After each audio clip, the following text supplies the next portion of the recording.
Hello friends, welcome to SMS digital. আবার একটা ছোট্ট ভিডিও নিয়ে চলে আসলাম আজকে।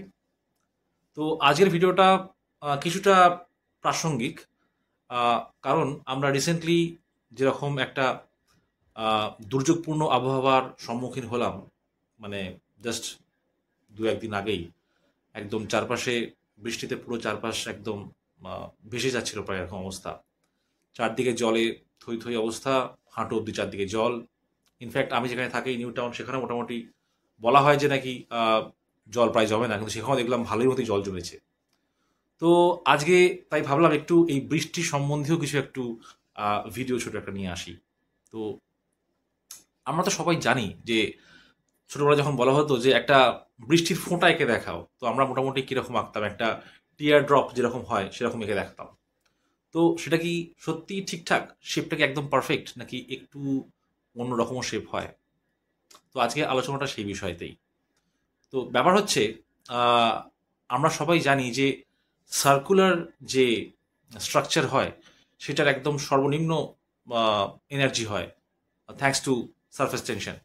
তো সেই কারণের জন্যই আমরা জেনারেলি দেখি যে বৃষ্টির যে ফোঁটা সেটা অ্যাকচুয়ালি একটা গোলকাকার অ্যাকচুয়ালি বলা ভালো, সেরকম একটা প্যাটার্ন নিয়ে নেয়। কিন্তু ওই জন্যই আমরা সবসময় ছোটবেলা থেকে আঁকতাম যে টিয়ার ড্রপ পুরো একদম এরকম একটা করে হবে, যখন সেটা নিচের দিকে নামছে তখন একটা পিছন থেকে একটা সূচালোর মতো একটা উপরে হয়ে থাকবে, স্বাভাবিক। কিন্তু ব্যাপারটা পুরোপুরি সেরকম হয় না।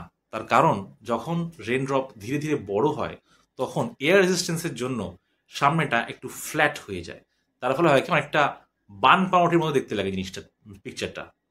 তো সুতরাং যখন রেন ড্রপ উপর থেকে যখন আকাশ থেকে যখন পড়ে, তখন কিন্তু অ্যাকচুয়ালি পুরোপুরি টিয়ার ড্রপের মতো কিন্তু রেন ড্রপ দেখায় না, বাট এটা দেখায় অনেকটা বান পাউরুটির মতো। সো এটাই ছিল আজকের একটা ব্যাপার। সো নেক্সট টাইম যখন আর্ট ক্লাসে তোমাকেও কখন বলবে যে please make a draw of tear of a rain drop, তাহলে কখনোই যদি একদম রেইন ড্রপের মতো টিয়ার ড্রপের মতো আঁকবে না, সেটা সম্পূর্ণ ভুল হবে।